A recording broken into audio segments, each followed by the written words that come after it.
കേരള തീരത്ത് കപ്പൽ മുങ്ങിയതിനെ തുടർന്ന് സമുദ്ര പരിസ്ഥിതിയിലുണ്ടാവുന്ന ആഘാതം വിലയിരുത്താൻ കേന്ദ്ര സമുദ്ര മത്സ്യബന്ധന ഗവേഷണ സ്ഥാപനം പഠനം തുടങ്ങി.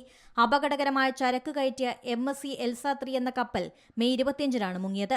കൊച്ചിയിൽ നിന്ന് 38 നോട്ടിക്കൽ മൈൽ അകലെയാണ് മുങ്ങിയത്. പഠനത്തിന്റെ ഭാഗമായി CMFRIയിൽ നിന്നുള്ള ശാസ്ത്രജ്ഞരുടെ 4 സംഘങ്ങളെ വിന്യസിച്ചിട്ടുണ്ട്. എറണാകുളം, ആലപ്പുഴ, കൊല്ലം, തിരുവനന്തപുരം ജില്ലകളിലാണ് സംഘമുള്ളത്. അന്വേഷണത്തിനായി ഓരോ ജില്ലയിലെയും 10 സ്റ്റേഷനുകളിൽ നിന്ന് വെള്ളം, ഫ്ലൈറ്റോപ്ലാങ്ക്ടൺ, അതായത് കടലിൽ ഒഴുകി നടക്കുന്ന നഗ്നനേത്രങ്ങൾ കൊണ്ട് കാണാൻ കഴിയാത്ത ജീവജാലം, അവശിഷ്ട സാമ്പിളുകൾ എന്നിവ ടീമുകൾ ശേഖരിക്കുന്നുണ്ട്. വെള്ളത്തിൽ ലയിച്ചിരിക്കുന്ന ഓക്സിജന്റെ അളവ്, pH, പോഷകങ്ങൾ എന്നിവ ഉൾപ്പെടെയുള്ള ജലത്തിന്റെ ഗുണനിലവാര മാനദണ്ഡങ്ങൾ പഠിക്കുകയാണ്. എണ്ണ ചോർച്ച കണ്ടെത്തുന്നതിനായി വെള്ളത്തിലും മണ്ണിലും എണ്ണയുടെയും ഗ്രീസിന്റെയും സാന്നിധ്യം നിരീക്ഷിച്ചു വരുന്നു.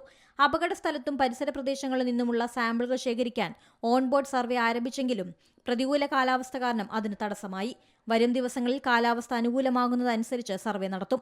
മത്സ്യബന്ധന പ്രവർത്തനങ്ങൾ നിലവിൽ സാധ്യമല്ലാത്തതിനാൽ മത്സ്യസാമ്പിളുകൾ പരിശോധിക്കുന്നതിനും തടസ്സമുണ്ട്. അതേസമയം ഇനിയും തീരത്തടിയാത്ത കണ്ടെയ്നറുകൾ കണ്ടെത്താൻ സോണാർ പരീക്ഷണം നടത്തുന്നുണ്ട്. എണ്ണപ്പാട തടയാൻ ഓയിൽ ബൂമുകൾ, അതായത് എണ്ണ ഒഴുകിപ്പരക്കുന്നത് തടയാൻ ഉപയോഗിക്കുന്ന പൊങ്ങിക്കിടക്കുന്ന തടയണ സജ്ജമാക്കും. പുതിയ വാർത്തകളും വിശേഷങ്ങളും ഇനി വിരൽ തുമ്പിൽ. എല്ലാ ഡിജിറ്റൽ പ്ലാറ്റ്ഫോമുകളിലും ഇപ്പോൾ സീ മലയാളം ന്യൂസ് ലഭ്യം.